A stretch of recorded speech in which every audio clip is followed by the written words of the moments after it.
সম্প্রতি কানাডা থেকে যুক্তরাষ্ট্রে আমদানি করা পণ্যের ওপর 25% শুল্ক আরোপ করার হুঁশিয়ারি দেন ডোনাল্ড ট্রাম্প। এই শুল্ক ইস্যুতে কথা বলতে যুক্তরাষ্ট্রে গিয়ে বিপাকে কানাডার প্রধানমন্ত্রী জাস্টিন ট্রুডো।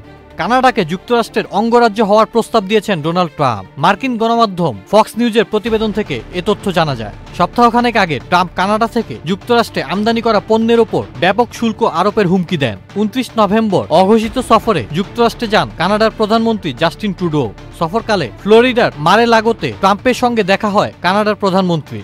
সেখানে বৈঠক করেন দুই নেতা। বাণিজ্য ও অভিবাসন ইস্যুতে ট্রাম্পের সিদ্ধান্তে কানাডার অর্থনীতি ধ্বংস হয়ে যাবে বলে মন্তব্য করেন জাস্টিন ট্রুডো। তবে ট্রাম্প জাস্টিন ট্রুডোকে বলেন, যদি আরোপিত শুল্ক ও দুই দেশের মধ্যে বাণিজ্য ও অভিবাসন সমস্যা সমাধান না করে কানাডার অর্থনীতিকে ধ্বংস করে ফেলে, তাহলে কানাডার উচিত হবে যুক্তরাষ্ট্রের 51তম অঙ্গরাজ্য হয়ে যাওয়া।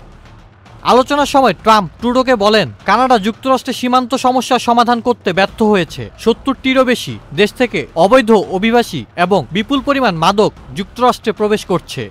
যখন ট্রাম্প কানাডার সঙ্গে যুক্তরাষ্ট্রের বাণিজ্য ঘাটতির প্রসঙ্গ তোলেন, তখন তিনি আরও বেশি উত্তেজিত হয়ে পড়েন। তিনি দাবি করেন এই ঘাটতি $100 বিলিয়নেরও বেশি। ট্রাম্প ট্রুডোকে বলেন, যদি কানাডা সীমান্ত সমস্যা ও বাণিজ্য ঘাটতি সমাধান করতে না পারে, তবে তিনি প্রথম দিনেই কানাডার সব পণ্যের ওপর 25% পর্যন্ত শুল্ক আরোপ করবেন। ট্রাম্প ট্রুডোকে উদ্দেশ্য করে আরও বলেন, যদি ট্রুডো ট্রাম্পের শর্তগুলো পূরণ করতে না পারেন এবং যুক্তরাষ্ট্রকে ঠকিয়ে যেতে থাকেন, তাহলে হয়তো কানাডার উচিত 1টি বা 2টি অঙ্গরাজ্য হয়ে যাওয়া। আর জাস্টিন ট্রুডো তখন গভর্নর হতে পারবেন বলে প্রস্তাব দেন ডোনাল্ড ট্রাম্প। ট্রাম্প আরও প্রস্তাব দেন, কানাডা 2টি অঙ্গরাজ্যে বিভক্ত হতে পারে, একটি রক্ষণশীল এবং অন্যটি উদারপন্থী। আওসাফুল ইসলাম আকিব, চ্যানেল আই।